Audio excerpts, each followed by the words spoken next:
विक्की भाई, इंटरनेट के favourite prankster, को एक दिन एक अजीब पैकेज मिला। ये एक लंबा पतला बॉक्स था, सादे भूरे कागज में लिपटा हुआ। अंदर घास में रखा हुआ एक पुराना सजावटी शीशा था। इसका सिल्वर बैकिंग पुराना हो गया था और फ्रेम धूल से ढका था। विक्की ने ध्यान से इसे उठाया। उसकी आंखें चौड़ी हो गईं जैसे ही उसने फिर से नोट पढ़ा।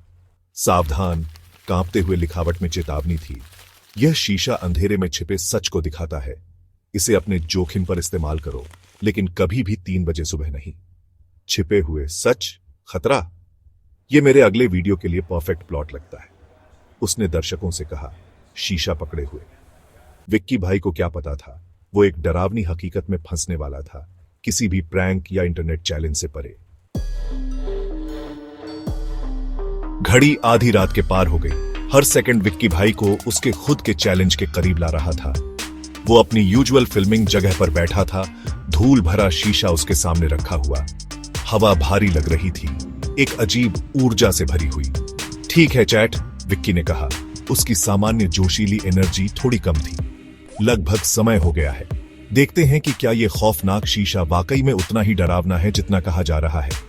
जैसे ही घड़ी में 3 बजे, विक्की की रीढ़ में एक कंपी दौड़ गई। वहां उसके अपने प्रतिबिंब के पीछे एक परछाई दिखाई दी। यह एक अलग, इंसान के आकार की परछाई थी, जिसकी आंखें शीशे की गहराई से डरावनी चमक रही थी। स्क्रीन काली हो गई, उसके दर्शकों को सस्पेंस में छोड़कर, क्योंकि विक्की का दिल दहला देने वाले डर से भर गया। पूरी तरह से डरा हुआ विक्की ने अगला दिन रिसर्च करने में बिताया। वो शीशे में परछाई की भयानक छवि को अपने दिमाग से नहीं निकाल सका। उसकी खोज उसे एक पुराने अखबार के लेख तक ले गई, जो दशकों पुराना था। इसमें राघव मल्होत्रा की कहानी बताई गई थी, एक अमीर व्यापारी जो उस घर में रहता था जहां अब विक्की रहता था। राघव को एक पुराने शीशे का जुनून था। उनका दावा था कि इसमें परम शक्ति की कुंजी है। लेख में राघव के पागलपन में उतरने का विवरण दिया गया था। वह एकांत प्रिय पागल हो गया था। उसे यकीन हो गया था कि कोई उसका कीमती शीशा चुराने की कोशिश कर रहा है। फिर एक भयानक रात, राघव बिना किसी निशान के गायब हो गया। पीछे केवल एक ही सुराग बचा था, वो शीशा जो पुलिस को मिला, 1000 टुकड़ों में बिखरा हुआ। डर और भयानक जिज्ञासा के मिश्रण से प्रेरित होकर विक्की ने अपने डर का सामना करने का फैसला किया। लाइव स्ट्रीम की रात आ गई और हवा में एक बिजली का तनाव भर गया। विक्की के दर्शक उत्सुकता और डर से भरे हुए हजारों की संख्या में जुड़ गए। वो शीशे के सामने बैठा था। उसका चेहरा पीला था लेकिन दृढ़ था। आज रात, विक्की ने घोषणा की। उसकी आवाज घबराहट से कर्कश थी। हम भूतिया शीशे के पीछे के सच का पर्दाफाश करते हैं। फिर जैसे ही घड़ी में 3 बार बज गए, कमरा एक अप्राकृतिक ठंड में डूब गया। शीशे में विक्की का प्रतिबिंब बिगड़ने लगा, जैसे पानी में पत्थर पड़ने से लहरें उठती हैं। उसकी आंखों के सामने उसका अपना प्रतिबिंब बाहर पहुंचा। उसका हाथ कांच से ऐसे गुजर रहा था जैसे कुछ भी नहीं था।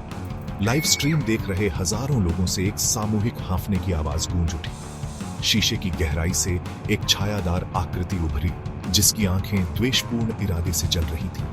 विक्की पर भयंकर और घातक आतंक छा गया। लाइव स्ट्रीम अचानक बंद हो गई। जैसे ही परछाई विक्की तक पहुंची, स्टैटिक में कट गई। इंटरनेट पर तहलका मच गया। लाखों दर्शकों ने भयानक फुटेज शेयर किया, इसकी सत्यता पर बहस की। क्या यह एक विस्तृत धोखा था, एक पब्लिसिटी स्टंट, या दुनिया में वास्तव में कुछ भयावह चीज आ गई थी? विक्की कुछ दिनों बाद ऑनलाइन फिर से दिखाई दिया। उसकी सामान्य खुशी की जगह एक भूतिया लुक आ गया था। उसने अपने अनुभव के बारे में बताया। उसकी आवाज कांप रही थी, क्योंकि उसने उस अदृश्य शक्ति और उस भारी आतंक का वर्णन किया जो उसने महसूस किया था। फिर कांपते हुए हाथ से उसने उसके बाद का दृश्य दिखाया। कभी सजावटी शीशा टुकड़ों में पड़ा था, मरम्मत से परे टूटा हुआ। विनाश के बावजूद बेचैनी की भावना बनी रही। राघव मल्होत्रा के शीशे का श्राप टूट सकता है, लेकिन सवाल बना रहा, क्या बुराई वास्तव में खत्म हो गई थी, या यह बस इंतजार कर रही थी, देख रही थी अनसुने लोगों के प्रतिबिंबों में?